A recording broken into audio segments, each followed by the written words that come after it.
Hello students, कैसे हैं आप सभी लोग? आई होप आप सभी बहुत बढ़िया होंगे और आज की इस बेहतरीन सी सेशन में आप सभी का एक बार फिर से स्वागत करते हैं आज के इस चैनल में और आज की इस वीडियो में। मैं हूं पीयूष भारती, आप लोग देख रहे हैं विलो एजुकेशन की बेहतरीन सी क्लास में आप सभी का एक बार बहुत बहुत वेलकम करते हैं। आज हम लोग क्या क्या पढ़ने वाले हैं? आज हमारा आरंभ बैच का डे 2 है, दूसरा दिन है और यहाँ पर हम लोग क्लास 10th के मोस्ट इम्पॉर्टेंट सोशल साइंस के इंग्लिश मीडियम में क्वेश्चन आंसर करने वाले हैं। जिन्होंने डे 1 का वीडियो नहीं देखा है तो आपको हम रेफर करते हैं कि आप पहले वीडियो डे 1 का देखिए, फिर डे 2 का देखिए, ठीक है? वैसे सब चीज़ें हम लोग हर सेट में हर दिन हम लोग, है ना? सेट 1 में भी हम लोग ने हर सब्जेक्ट के, हर चैप्टर के हर क्वेश्चंस किए थे, हर टाइप के क्वेश्चंस किए थे, कैसे-कैसे क्वेश्चंस आते हैं, डेफिनेशन बेस्ड हो या फिर आपके मोस्ट इम्पोर्टेंट क्वेश्चंस हो, ये सारी चीज़ें आपकी स्क्रीन पर आती रहती हैं, ठीक है सर? को नोट्स भी मिल गए होंगे पिछली क्लासेस के, तो इस बार भी नोट्स मिल जाएँगे। आइए आज की क्लास को स्टार्ट करते हैं बेहतरीन तरीके से, है ना? चलिए स्टार्ट करते हैं आज की क्लास को, आओ, ठीक है? तो सबसे पहले आरंभ बैच का हमारा दूसरा दिन है, ठीक है? और आरंभ बैच में हम लोग क्या-क्या करने वाले हैं, ये सारी चीज़ें आज हम लोग आप सभी को पता है कि हम लोग क्या-क्या करते हैं, है ना? यहाँ पर आपको सबसे पहले हम बता देते हैं कि ऐप में आप लोग को क्या-क्या मिलेगी, फ्री टेस्ट सीरीज़ मिलेगी, फ्री लाइब्रेरी और exciting brain games, new batches और बहुत सारा डाउट प्रोग्राम भी मिलेगा, बोर्ड अपडेट्स हो या फिर लाइव डाउट प्रोग्राम, यहाँ सारा कुछ आपको मिलेगा। लाइव डाउट प्रोग्राम क्या है सर? यहाँ पर आप लोग मीट पर यानी कि गूगल मीटिंग पर आप लोग है ना, क्या कर सकते हैं यहाँ पर वीडियो कॉलिंग पर हमसे डाउट पूछ सकते हैं, वीडियो कॉलिंग पर से डाउट पूछ सकते हैं। टाइम क्या रहता है सर? टाइम रात में 10 से 12 रहता है, ठीक है? रात में 10 से 12 रहता है, ठीक है? आइए नेक्स्ट है हमारा कि नोट्स आप लोगों को कैसे लेना है। नोट्स जो है सर वो आपको ले लेना है। नोट्स जो आपको दिख रही होगी स्क्रीन पर, 1 मिनट, है ना? नोट्स आपको कैसे ले लेना है, ये सारी जानकारी कैसे करना है ये भी हम बात करते हैं। नोट्स कैसे लेंगे? तो नोट्स आपको ले लेना है। ऐप में जाओगे तो वहाँ पर आप लोग को मिलेगी आरंभ बैच, ठीक है? क्या मिलेगी? आरंभ बैच। इस बैच में आप लोग को जाने के बाद स्टडी बाय जो सब्जेक्ट होगी उसमें चले जाना, है ना? फिर इसके बाद स्टडी बाय सब्जेक्ट होगा, उसमें चले जाना। के बाद आप लोग के बाद आप लोग कहाँ जाओगे? के बाद आप लोग चलो जाओगे फाइनल एग्ज़ाम में। फाइनल एग्ज़ाम में हर सब्जेक्ट के नोट्स वहाँ पर डाल दिए गए हैं, हर चैप्टर हर डे के, ठीक है? तो आप लोग वहाँ पर देख सकते हैं, ठीक है? आइए चलते हैं आज की क्लास को स्टार्ट करते हैं। आज हम लोग हिस्ट्री की क्लास को मतलब हिस्ट्री के सबसे पहले सब्जेक्ट के सबसे पहले क्वेश्चंस को देखने जा रहे हैं। हिस्ट्री के क्वेश्चंस को करेंगे। चलिए शुरू करते हैं। बहुत ही मज़ा आने वाला है आज की क्लास में। आई होप आपने डे 1 का जो पहला वीडियो था वो आपने देख लिया होगा, है ना? अगर नहीं देखा है तो अभी स्टॉप करो और जाके देखो डे 1 हमारे चैनल पर। और नए अगर स्टूडेंट है इंग्लिश मीडियम के तो चैनल को सब्सक्राइब कर ले। बहुत इंटरेस्टिंग तरीके से आपको पढ़ाई करवाई जाएगी। ठीक है? आइए स्टार्ट करते हैं आज की क्लास को। आज का पहला सवाल आपकी आता है स्क्रीन पर। हू वाज़ मज़्ज़िनी? मज़्ज़िनी कौन था? बहुत बेहतरीन सवाल है सर। और ये सवाल जो है आप लोग का मतलब ये सवाल जो है ना, ये 2012 में पूछा गया, 2014 में फिर पूछा गया और 2022 में पूछा गया और आशा उम्मीद है कि 2024 में इस सवाल को पूछ लिया जाए। ये क्वेश्चन ज़बरदस्त क्वेश्चन है और हमेशा आते ही रहता है। ये क्वेश्चंस को आप लोग देख लेंगे। ठीक है सर? आइए 1 मिनट सो सॉरी वेट ठीक है? तो इस पूरी है ना? तो आइए, तो हम छोटा कर देते हैं तब तक। तो आशा उम्मीद है कि ये सारे जो अ, मतलब ये वाले जो क्वेश्चंस हैं, ये आपके इस साल देखने मिले। ठीक है सर? आइए, मैज़िनी कौन था? तो मैज़िनी जो था वो एक लिटरेचर था, सपोर्टर था, एक रिपब्लिशियन आइडियाज़ का, है ना? और कैपेबल कमांडर। कैपेबल कमांडर मतलब सर वो कमांड करता था आर्मी फोर्सेस को कि क्या-क्या करना है, ठीक है? आर्मी फोर्सेस को कमांड करता था। Mazzini belong to the secret group Carbonari और मंज़िनी कौन था? मंज़िनी जो था वो कार्बनरी ग्रुप से बिलॉन्ग करता था। Mazzini founded Young Italy and Young Europe. गजनी जो था वो यंग इटली और यंग यूरोप को फाइंड किया। ठीक है सर, इतना ये क्वेश्चन इजी है। आई होप आपकी ये क्वेश्चन इजी लग रही होगी। नहीं, ये सारा बहुत इजी क्वेश्चन आता है। Describe the two causes of Russian revolution.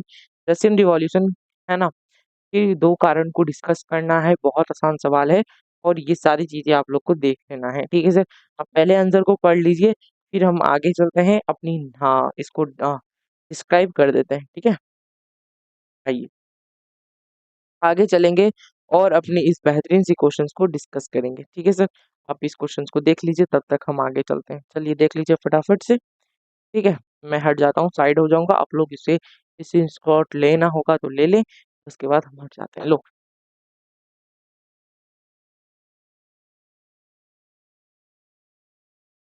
ठीक है, चलिए आगे चलते हैं। Describe the two causes of Russian revolution. ठीक है, रशियन रिवॉल्यूशन,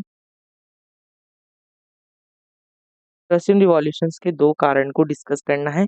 आइए करते हैं फटाफट से। ठीक है, तो सबसे पहला कारण है कि एग्जिस्टेंस जो था ओटो साम्राज्य का, है ना, ओटो, है ना, ऑटोक्रेटिक एंड टायरेनिकल गवर्नेंस सिस्टम का जो एग्जिस्टेंस था वो एक बहुत बड़ा काउजेस था रशियन रिवॉल्यूशंस का। ओके, ठीक है, the miserable condition of farmers and labourers.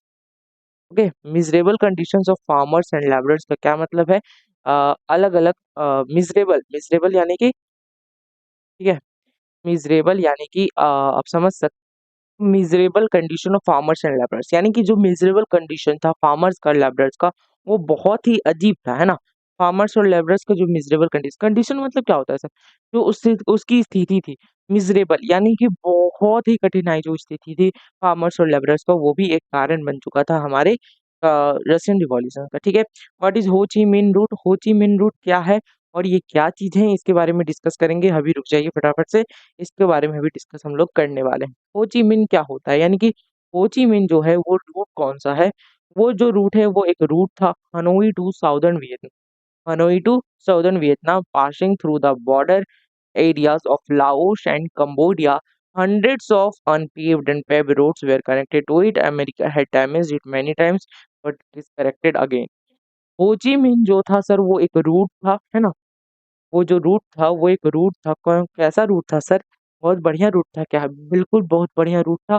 वो एकमात्र साधन था हमारे हनोई से साउथ वियतनाम जाने का रास्ता। पासिंग थ्रू द, वो जो था वो लाओस और कंबोडिया से पास करता था। ठीक है सर, आया समझ आप लोग को? आप लोग इसको एक बार स्क्रीन पर देखना चाहोगे तो स्क्रीन पर देख लो। मैं हट जाता हूँ, साइड हो जाता हूँ। अमेरिका ने इस पर हाचो हो ची मिन को जो था रूट को, वो मतलब अमेरिका ने बहुत बार डैमेज करने की कोशिश की, लेकिन डैमेज नहीं पाई। क्यों सर? कारण था क्योंकि मतलब डैमेज तो करता था लेकिन उसे बार-बार रिपेयर करवा दिया जाता था। क्योंकि सर वो मात्र एकमात्र साधन था साउथ वियतनाम जाने का। ठीक है? आया समझ? आई होप आपको यहाँ तक बेहतरीन तरीके से क्लियर होगी सारी चीज़ें। ठीक है सर, आप एक बार लिख लो इस सवाल को, यानी कि कॉपी में लिखना है तो लिख लो, स्क्रीन पॉज़ करो, लिखो फटाफट से कॉपी में, या फिर आप को नोट्स डाउनलोड करना है तो नोट्स डाउनलोड कर लो ऐप में जाके। ठीक है? बढ़िया, ओके। ठीक है? आप लोग जल्दी से एक बार देख लें। चलिए, आई होप आपने देख लिया होगा। चलो, तो नेक्स्ट सवाल है हमारा, आपकी स्क्रीन पर आता है कुछ इस प्रकार से। नेक्स्ट है कि what do you understand by Rowlatt Act, है ना? रोलेट एक्ट से आप क्या समझते हैं? ठीक है? रोलेट एक्ट से आप क्या समझते हैं? तो देखो, रोलेट एक्ट जो है वो एक एक्ट है जो 1919 में लाया गया। ठीक है? कब लाया गया? 1919। ओके? 1 मिनट जरा-सा वेट करना यार, है ना? ठीक है? जरा-सा वेट करेंगे आप लोग। 1919 में 1999 में उसे लाया गया। क्यों सर, क्यों लाया गया? उसे सप्रेस करने के लिए, इंक्रीजिंग नेशनलिज्म, नेशनलिस्ट को इंक्रीज करने के लिए, सॉरी, डिक्रीज करने के लिए लाया गया, to suppress the increasing nationalist incidents, है ना। जो हमारी राष्ट्रवाद इंसिडेंट्स हो रही थी, राष्ट्रवाद वाला जो कांड हो रहा था, तो उसको सप्रेस करने के लिए एक एक्ट लाया गया जिसे रोलेट एक्ट का नाम दिया गया। रोलेट एक्ट में आखिर होता क्या था सर ऐसा? रोलेट एक्ट ने तबाही मचा दी थी, सुना है मैंने। हाँ, तबाही मचाई थी क्योंकि, है ना, गांधी जी लोग भी इससे थोड़ा-सा परेशान हो गए थे। ठीक है? Under this act any person could be arrested without any evidence और वारंट, यानी कि इसमें, इसके अंतर्गत कोई भी नेशनलिस्ट इंसिडेंट करते हुए पाया गया तो उसे कोई भी वारंट नहीं दिया जाएगा, कोई भी एविडेंस नहीं देखा जाएगा, उसे डायरेक्ट अरेस्ट कर लिया जाएगा। This is called law without lawyer, है ना? और ये हम इसको कहते हैं है ना? कानून के बिना लॉ, है ना? मतलब लॉयर के बिना है ना? लॉयर के बिना कानून, यानी कि लॉयर मतलब सर वकील, है ना? Without appeal and without argument, है ना? This is law is also known as black law, है ना? तो इसे हम लोग कहते हैं no no appeal, no appeal, no gain. Yes, arrest इस स्टेटमेंट को याद करने का तरीका, ठीक है? चलिए आगे, आइए चलते हैं। How did the slum system start? Slum system कैसे स्टार्ट हुआ और ये चीज़ें कैसी शुरुआत हुई? सलम सिस्टम आखिर होता क्या है? ये सारी जानकारी अभी हम लोग पढ़ने वाले हैं। सर ये सलम सिस्टम जो था सर, सलम सिस्टम कब स्टार्ट हुआ? जब रिजल्ट हो रहा था इंडस्ट्रियलाइजेशन और सारी चीज़ें। इंडस्ट्रियलाइजेशन आपकी स्क्रीन पर सॉरी इंडस्ट्रियलाइजेशन जब होती है हमारे इंडिया में, तो वहाँ पर सलम सिस्टम का कुछ-कुछ भाग स्टार्ट हुआ था। बहुत बड़े-बड़े फैक्ट्रीज़ का हमारे सिटीज़ में आगमन हुआ था जिसके कारण से रूरल एरियाज़ में बहुत-बहुत दिक्कतें आई थी, ठीक है? नो स्पेशल अरेंजमेंट था, कोई स्पेशल अरेंजमेंट नहीं था वहाँ पर और जिसके कारण से सलम सिस्टम स्टार्ट होने लगा धीरे-धीरे, ठीक है sir? Where made for the accommodation of these labourers और लेबरर्स के कुछ-कुछ एक्कोमोडेशन से ये सारे अरेंजमेंट हुए थे। Due to which these workers started living near the factory where there was no good water, no electricity, no sanitation और वो कहाँ रहने लगे सर? वहीं पर रहने गए वर्कर्स जो लोग जो हैं फैक्ट्री के बगल में ही रहने लगे और वहाँ पर ना ही कोई सुविधा थी, ना ही पानी था, ना ही बढ़िया-बढ़िया इलेक्ट्रिसिटी था, ना कोई सैनिटाइज़ेशन यानी कि साफ-सुथरा नहीं था। In this way the slum system और स्लम सेटलमेंट स्टार्टेड ओके। यहाँ से आप लोग को समझ में आ गई how did the slum system start clear बात चलिए आप लोग अगर इसका लेना होगा स्क्रीनशॉट तो बाद में दे देंगे मतलब नोट्स में ले लेना है आप है ना। Mention any two differences between rural and urban life rural और अर्बन लाइफ के बीच में दो डिफरेंसेस लिखना है बहुत आसान सवाल है और यहाँ पर आप लोग बहुत अच्छे तरीके से लिख भी सकते हैं क्या लिख सकते हैं सर रूरल लाइफ में क्या होता है रूरल रूरल लाइफ में तो वहाँ पर एग्रीकल्चरल होती है, एनिमल हस्बेंड्री होती है और where the means of livelihood जो होता है अर्बन पीपल का, वो इंडस्ट्री, ट्रेड और बिज़नेस में होता है। समझ में आया? वहाँ का जो इकोनॉमी होता है वो एग्रीकल्चर बेस्ड होता है, एनिमल हस्बेंड्री पर बेस्ड होता है। लेकिन अगर अर्बन पीपल की बात करें, अर्बन इकोनॉमी की बात करें तो वहाँ पर इंडस्ट्री होता है, ट्रेड होता है, अलग-अलग बिज़नेस तरीके से वहाँ पर एस्टेब्लिश रहते हैं। ठीक है, आया समझ? यहाँ पर फिर एजुकेशन, हेल्थ यहाँ पर लैक होती है लेकिन वहाँ पर सिटीज़ में बहुत ज़्यादा एजुकेशन, हेल्थ ट्रांसपोर्ट सेक्टर रहते हैं, सारी चीज़ें, ठीक है?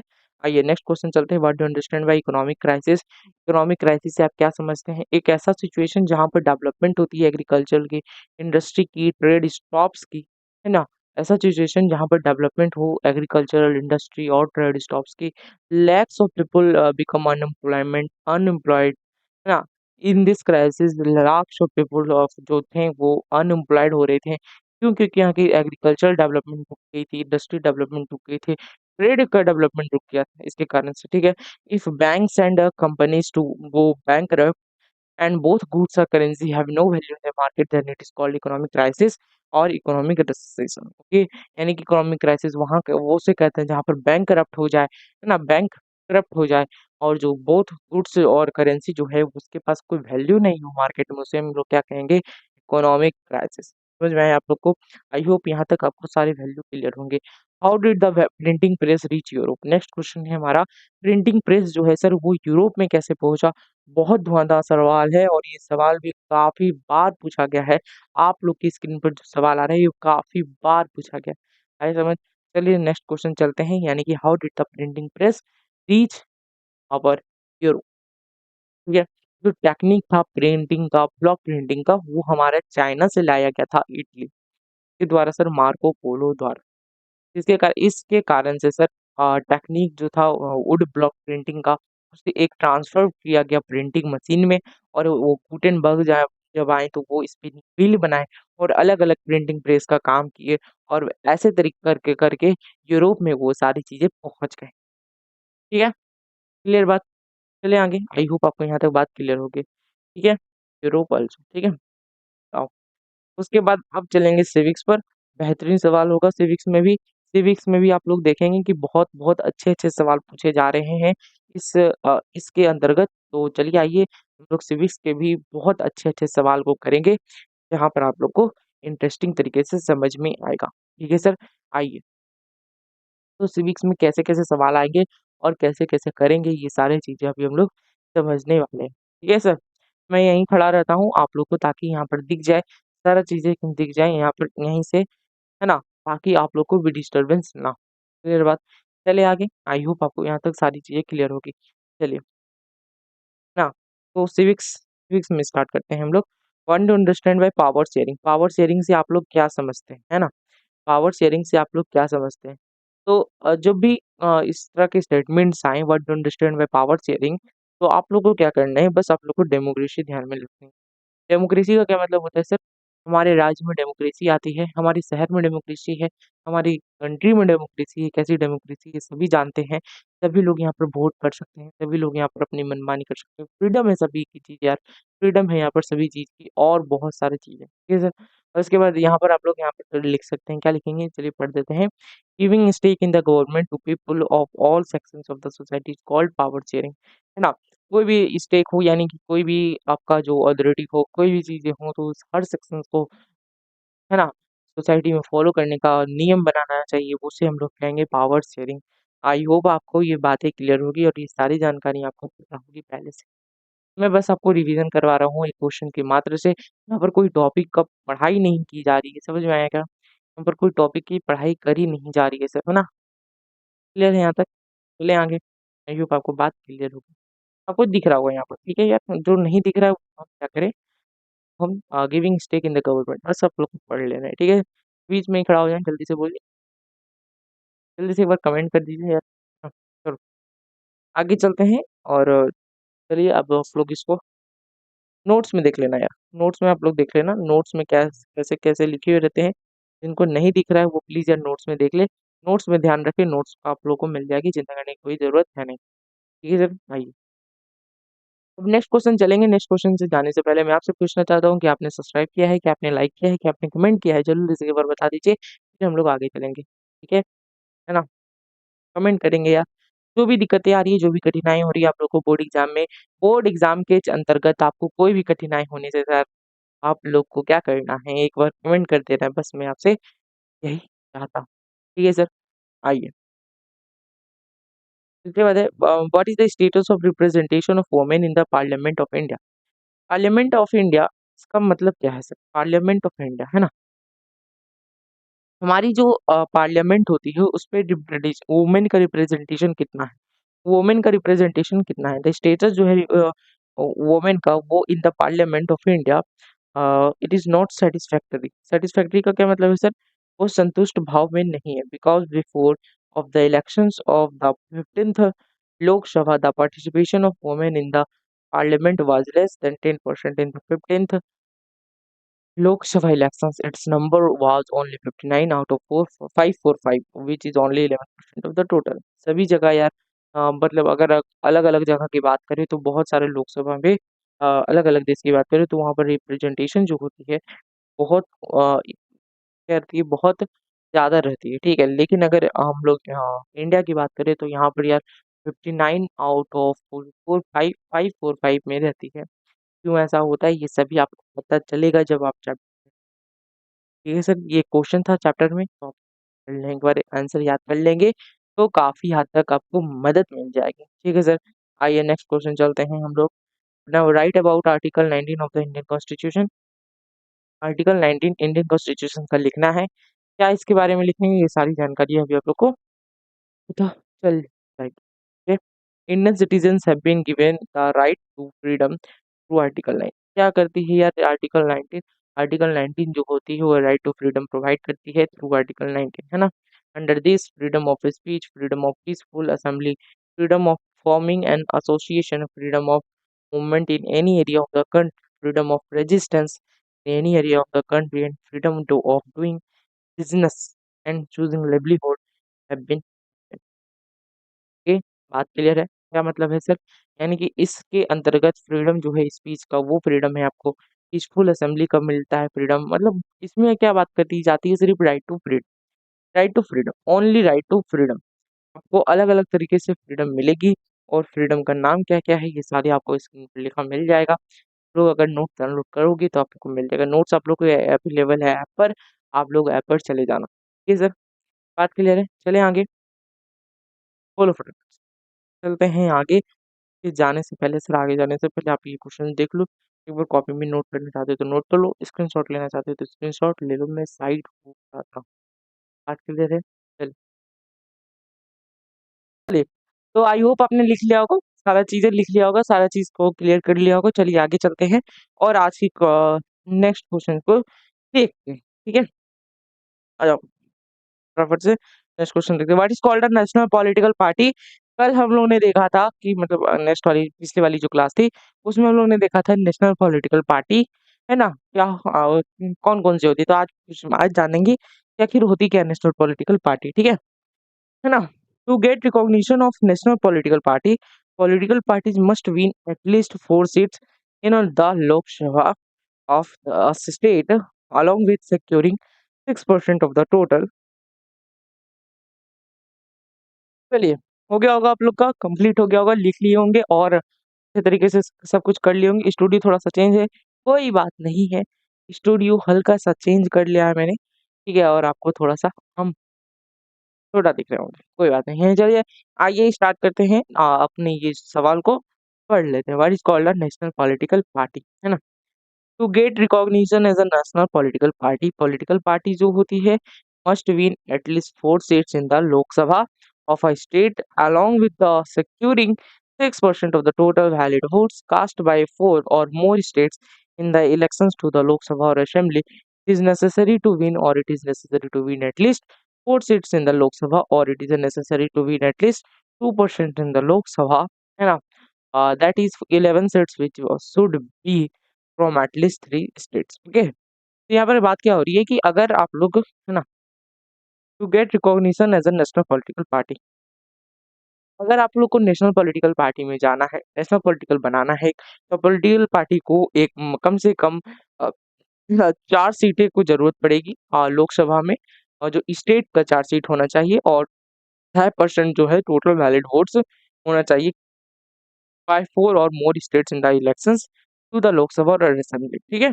और यहाँ पर नेसेसरी होती है विन का, जब, है ना, जब 4 सीट्स लोकसभा में हो या फिर 2% सीट जो है वो लोकसभा के अंदर हो, यानी कि 11 seat which should be from at least 3 states, okay? यहाँ पर सारा चीजें क्लियर कर दी गई है आप लोग को। आई होप आपने यहाँ पर पढ़ लिया होगा, सारा चीजें लिख लिया होगा, ठीक है? चलते हैं यहाँ के नेक्स्ट सवाल आपकी स्क्रीन पर आएगा, कुछ बहुत बेहतरीन तरीके से आएगा, तो उसको हम लोग भी करने जा रहे हैं, ठीक है सर? चले चलिए, नेक्स्ट सवाल है आप लोग का, what are the sources of income of gram panchayat? तो ग्राम पंचायत का जो सोर्सेस होता है इनकम का, वो होता है income from holding business, trade और एटसेट्रा, ठीक है? Fees received from toilets and bladders at the pilgrimage places, markets and fairs, water supply streets and other places, ठीक है? ये क्वेश्चन जो है सर बहुत इंपॉर्टेंट है। यहाँ पर सोर्सेस ऑफ इनकम ग्राम पंचायत नहीं, बल्कि अगर इनकम जिसकी ग्राम पंचायत हो या फिर ग्राम डिस्ट्रिक्ट जिला परिषद, सभी का सोर्सेज जो इनकम होता है वो आप लोग को जानना इंपॉर्टेंट है। यहाँ से सवाल बहुत बेहतरीन तरीके से बनते हैं। आइए बात करेंगे इकोनॉमिक्स की। इकोनॉमिक्स की जो सवाल होती है बहुत ही अच्छे सवाल होते हैं यहाँ से इकोनॉमिक्स की, और सारे इंपॉर्टेंट इंपॉर्टेंट सवाल आते हैं यहाँ से। सर आपको 4 दिया रहेगा शॉर्ट में और 2 आपको दिया रहेगा, 2 देना होगा लॉन्ग में, ठीक है सर? 2 शॉर्ट में दिया रहेगा तो उसमें आप लोग को 1 कर लेना है, ठीक है? आइए शॉर्ट्स की बात करते हैं, लॉन्ग की हम कभी और बात करेंगे, शॉर्ट्स की इकोनॉमिक्स की बात करेंगे। आए समझ? ठीक है सर, चले आगे। तो बात करते हैं, पहला सवाल आपका स्क्रीन पर इस प्रकार से, ये सवाल है, व्हाट आर इकोनॉमिक एक्टिविटीज, है ना? व्हाट आर इकोनॉमिक एक्टिविटीज क्या है और क्या होती है, ये सारी अभी हम लोग जानेंगे। All our activities from which we got income but called economic activity, okay? बात यहाँ तक क्लियर है ना? जितनी भी एक्टिविटीज होती है हमारे इनकम के मुताबिक, इनकम से जो भी हमारा एक्टिविटीज करने को मिलती है वो हमारा इकोनॉमिक एक्टिविटीज कहलाता है। आइए, poverty gives birth to poverty, है ना? पॉवर्टी मतलब गरीबी ही गरीबी को जन्म देती है, कैसे? According to the great economist Ragnar Nurkse, poverty जो है सर वो राइज को करती है, पॉवर्टी को कैसे? Due to poverty their income is low and due to illiteracy, यानी कि उनका जो पॉवर्टी के कारण, गरीबी के कारण उनका जो इनकम होता है वो कम रहता है और उनको अनपढ़ भी रहते हैं, मतलब इलिटरेसी होता है उनमें ज़्यादा, और इग्नोरेंस होती है, चाइल्ड बर्थ हाई होता है, मतलब जन्म देना उनका हाई होता है, पॉपुलेशन मतलब अपना परिवार को ज़्यादा बढ़ाते हैं, जिसके कारण से उनका नेक्स्ट जनरेशन भी पूरा टाइप के बन जाते हैं। लेकिन कुछ हाँ, कुछ गरीब अलग होते हैं। The vicious cycle of poverty goes on continuously, what this means it give what this means is that it gives rise to poverty. Clear बात? यानी कि गरीबी ही गरीब को जन्म देता है। आइए, पार्टी सेविंग, सेविंग्स क्या होता है? इनकम माइनस कंजप्शन, है ना? जो भी आपका डिफरेंस होता है इनकम और कंजप्शन का, वो हमारा सेविंग कहलाता है। Okay, the financial institution of the state is divided into how many parts, describe briefly. कितनी पार्ट्स में बटे हुए? मेनली टू टाइप्स में बटे हुए हैं। फाइनेंशियल इंस्टीट्यूशन जो था वो हमारा दो टाइप्स में बटा हुआ है। कौन सा? Institutional cooperative banks, primary cooperative हो गया, नाबार्ड हो गया, रूरल बैंक्स हो गए, ये सब इंस्टीट्यूशनल हो गए। नॉन इंस्टीट्यूशनल मतलब मनी लेंडर्स ट्रेडर्स हो गए आपका, फिर रिलेटिव्स हो गए, ये सब जो हैं, और अदर टाइप के जो होते हैं नॉन इंस्टीट्यूशनल फाइनेंशियल इंस्टीट्यूशन। ठीक है सर? महाजन्स भी होता है non institutional. Okay, what is government service? Government service क्या होता है? सारी जानकारी अभी आपको पता चल जाएगी। गवर्नमेंट सर्विस बहुत ही आसान सर्विस होता है, यहाँ पे जहाँ पर आपके गवर्नमेंट वर्कर्स होते हैं, आपको हेल्प कराने के लिए मदद करती है, वो हमारा गवर्नमेंट सर्विस कहलाता है। आया समझ आपको? चले आगे? चलिए चलते हैं आगे, है ना? सवाल आता है आपकी स्क्रीन पर, नेक्स्ट सवाल है, ठीक है? एक मिनट। तो नेक्स्ट सवाल है, discuss some reasons due to which consumer is exploited. कुछ रीजंस आपको बताना है due to which in consumer जो है एक्सप्लॉइटेड होंगे। क्या होंगे वो रीजंस, वो अभी हम लोग डिस्कस कर लेते हैं। इंडिया में कंज्यूमर जो है एक्सप्लॉइटेड होते हैं following basis, shortage of weights measures, है ना? मतलब कभी कभी आप लोग देखते होंगे कोई कोई दुकान में मापन का बहुत शॉर्टेज करता है, यानी कि बहुत ज़्यादा, मतलब इधर-उधर चुम्बक लगा देता है, ऐसा कुछ आपने फ़िल्म में भी देखा होगा, मूवी में भी देखा होगा। Charging more than fair price, है ना? एमआरपी से ज़्यादा चार्ज करना, sale of inferior goods, black marketing of goods, ये सारे जो हैं अ, रीज़न से जो हमारे कंज़्यूमर एक्सप्लॉइटेड होते हैं। कहीं न कहीं आप भी एक एक बार इससे पीड़ित होंगे। ठीक है सर? आइए ज्योग्राफी की बात कर लेते हैं, उसके बाद हम लोग डिज़ास्टर मैनेजमेंट की भी बात कर लेंगे। आइए ज्योग्राफी को समाप्त करने की ओर बढ़ रहे हैं। Why is conservation of natural resource necessary और what is the importance of soil conservation? ये सॉइल रिसोर्स कंजर्वेशन ये बहुत इंपॉर्टेंट है, और मैं आपको ये खुद से लिखने का बोल रहा हूँ, ठीक है? यार अपने से लिखना, ऑन राइट योर राइट, है ना? अपने से लिखना, अपने से याद करना, तभी समझ में आएगा। समझ में आया क्या? चलिए नेक्स्ट सवाल चलते हैं। What do understand by contour farming? Contour farming ऐसा फार्मिंग होता है जहाँ पर टेरेस्ड स्लोप होते हैं, यानी कि कुछ ऐसा ऐसा कुछ होता है यहाँ पर, ऐसा-ऐसा मतलब इसमें लोग को काम करवाया जाता है ना? आपको नहीं, मतलब समझ लो यार, है ना? समझ लो, तो यहाँ पर फार्मिंग करवाई जाती है, यहाँ पर ऐसा क्यों होता है सर? क्योंकि वहाँ पर हिली स्टेशंस होती है, वहाँ पर पानी ज़्यादा होती है, तो इस पौधे पर पानी ना रुके, पानी जो है सो फटाक से नीचे आ जाए, फटाक से पानी ऐसा बहाव में आ जाए, ताकि पानी जो है वो आपका रिवर में डायरेक्ट चला जाए, इसलिए इसे लोग कॉन्टूर फार्मिंग भी कहते हैं। समझ में आया? आई होप आपको यहाँ तक समझ में आई होगी। Right, 3 factors of localisation of industry. 3 factors बताना है लोकलाइजेशन का, कौन-कौन सा? Availability of water raw materials और वाटर सप्लाई। 3 फैक्टर्स है ना, 2 ही फैक्टर है, पता नहीं क्यों। एक फैक्टर होता है आपका जो चीप लेबर्स, है ना? फाइंडिंग चीप लेबर्स लिख देता हूँ मैं। ठीक है, फाइंडिंग चीप लेबर्स,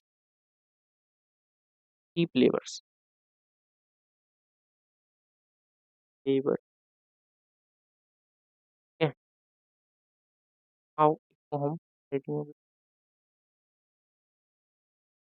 है ना? वेट, ज़रा-सा वेट करेंगे।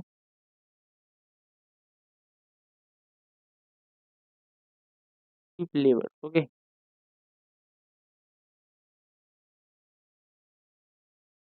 वो चल दो, ठीक है? आ गए। बस, बस हो गया आपका काम खत्म।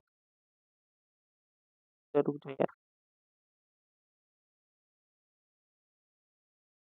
आ जाओ। हाँ, आंसर क्या हो जाएगा? चीप लेबर्स की। ठीक है, आई समझ। चले आगे। चलो नेक्स्ट सवाल आपका है, what is the importance of water way. ओहो, ये क्या हो रहा है? पता नहीं क्यों हो रहा है, बस वैसे wait minute, wait a minute, wait a minute.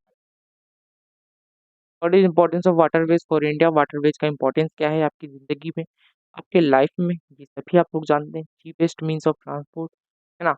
और हैवी गुड्स को ज़्यादा मदद करता है, रिवर कैनाल में जाता है ना। ये सभी आप लोग लिख सकते हैं, और it is the main means of international trade, international trade के लिए बहुत बहुत इंपॉर्टेंट होता है ये। ठीक है सर। आइए नेक्स्ट सवाल चलता है, describe the present situation of forest wealth in Bihar. Forest wealth का सिचुएशन कैसा है ये आप सभी जानते हैं। 7% ही है सिर्फ एरिया हमारा फॉरेस्ट में, और फॉरेस्ट का एरिया जो है सर 17 डिस्ट्रिक्ट ऑफ बिहार में बटे हुए हैं। हमारा जमुई भी एक बहुत बड़ा, फिर जमुई हो गया, सिवान हो गई, ये सब एक चीज है। What do understand by control line. Control line से आप क्या समझते हैं, इसके दो कैरेक्टरिस्टिक्स बताइए। आप लोग का कंट्रोल लाइन जो होता है वो एक लाइन होता है जहाँ पर मैप ज्वाइन करते हैं। एक भी मान लो क्या, मान लो सर कि अगर मान लो ये तुम्हारा है, ये तुम्हारा है, तो ये जो लाइन होगा इसे हम लोग कहेंगे कॉन्टूर लाइन। क्या कहेंगे? Contour line. ये सर कॉन्टूर। बात क्लियर? आए समझ? आई होप आपने समझ लिया होगा। नेक्स्ट सवाल है, what are its two characteristics. ये दो कैरेक्टरिस्टिक्स क्या है? ये डिस्प्लेइंग करते हैं सेम हाइट के हेड का हॉट, जो हम लोग मैप में जब बनाते हैं तो वहाँ पर आप लोग आराम से देख लिए होंगे। ठीक है, basis of actual survey conducted in the area. हम इसका वन शॉट लेके आ रहे हैं मैप वाला का, तो आप लोग उसमें देख लेना, समझा दूंगा मैं इसमें। ठीक है, control lines are drawn on the basis of actual survey conducted in the area. ठीक है। नेक्स्ट जो सवाल है वो हमारा डिजास्टर मैनेजमेंट जो होगा। अब हम लोग डिजास्टर मैनेजमेंट की ओर बढ़ रहे हैं, डिजास्टर मैनेजमेंट की ओर बढ़ेंगे। ठीक है, नेक्स्ट सवाल हम लोग डिजास्टर की करेंगे। डिजास्टर मैनेजमेंट वाले जो सेक्शन होगा उसको हम लोग कंप्लीट करेंगे, उसके बाद हम अपनी क्लास को एंड करेंगे। ठीक है सर। आइए चलते हैं आगे और मजा करेंगे। तो describe the different types of disaster. कितने टाइप के डिजास्टर होते हैं? Natural disaster, manmade disaster. Natural disaster जो होता है वो ऐसा डिजास्टर जहाँ पर इसके में दो ही लिखने पड़ते हैं आपको, चार रहता है दो लिखने पड़ते हैं, बहुत आसान से लिख देंगे आप लोग। यहाँ पर जो भी नेचुरल काउजेस होते हैं वो नेचुरल डिजास्टर होता है। जैसे मैनमेड डिजास्टर जैसा हो गया ह्यूमन एरर की वजह से, जैसे टेररिज्म हो गया आपका, फिर आर्सन हो गया, एपिडेमिक हो गया सच एज टेररिज्म, है ना, ट्रेन एक्सीडेंट हो गया, ये सब क्या है? ह्यूमन एरर की वजह से। ठीक है, नेक्स्ट स्लाइड है, right the lodges caused by floods, है ना। फ्लड्स के कारण कौन सा लॉसेज होता है? वो होता है heavy loss, life of property, waste of crops and fear of epidemic. ये सारी चीजें आप लोग को क्या मिलाएगी? काउजेज ऑफ फ्लड्स की। ठीक है सर। आइए, why is disaster management needed. Needed क्यों है disaster management? Because the reduce the effects of loss caused by disaster. Disaster से जितने भी हमारी जो कठिनाई होती हैं उसको रिड्यूस करने के लिए डिजास्टर मैनेजमेंट को लाया गया है। ठीक है सर। आइए, डिफाइन ड्रॉट और what do you understand by drought. Drought वगैरह सभी जानते हैं, रेनफॉल के कारण जो होता है, लेस रेनफॉल के कारण हमारा जो सुखाड़ होता है उसे हम लोग ड्राउट कहते हैं, है ना। There is huge reduction in the amount of water which is called drought. समझ में आ गया? आई होप आपको बात क्लियर होगी, और चलते हैं आगे और फिर मिलेंगे आपको नेक्स्ट क्लास में। तब तक के लिए आपका ख्याल रखना, पढ़ाई करते रहना यार। तो यार पढ़ाई करोगे तभी आगे बढ़ोगे। ओके, एक ही करूंगा, पढ़ाई करते रहना, बढ़ते रहना, बढ़ते रहना। मिलेंगे फिर आपको नेक्स्ट क्लास में, तब तक के लिए ख्याल रखना। Bye bye.